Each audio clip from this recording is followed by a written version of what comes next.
Is this the most corrupt thing a president has ever done? Trump isn't just destroying the White House to make room for a vanity ballroom.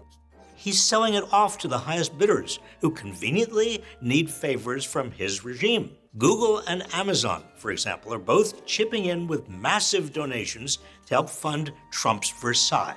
They both just happen to have massive antitrust lawsuits working their way through the courts. But I'm sure their ballroom donations have nothing to do with that, right? I suppose that Apple's support for the ballroom isn't related to its own legal problems or its desire to remain exempt from Trump's tariffs. Oh, and Meta. It's also involved in a major antitrust suit with the Federal Trade Commission right now, but I'm sure the company is just donating because Mark Zuckerberg is a patriot. Surely it's not because Meta and other big tech companies stand to gain handsomely if Trump maintains his corporate-friendly AI policy. Other generous donors to the Ballroom project include cryptocurrency players like Coinbase, Ripple, and even the Winklevoss twins. This idea is potentially worth millions of dollars. Millions? Yes. Yes, those Winklevoss twins. I'm sure they would be thrilled if Donald Trump kept up his crypto-friendly policies, which he's also cashing in on. And Coinbase's donation probably has nothing to do with the company being under an active regulatory investigation, right?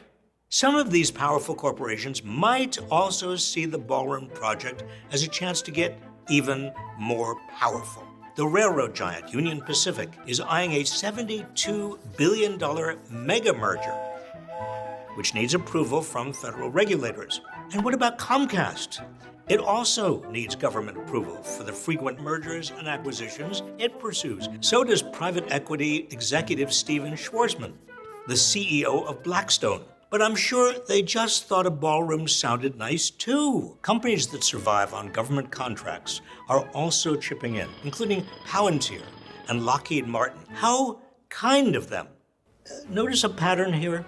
The Supreme Court has narrowed the definition of bribery to the point where a specific favor has to be demanded in advance of payment. So we can't say this is bribery exactly. But the writing is on the wall, perhaps literally. These donors could get their names etched into the new White House building itself. Could there be a more fitting monument to the Trump presidency? Because in Trump's White House, everything is for sale.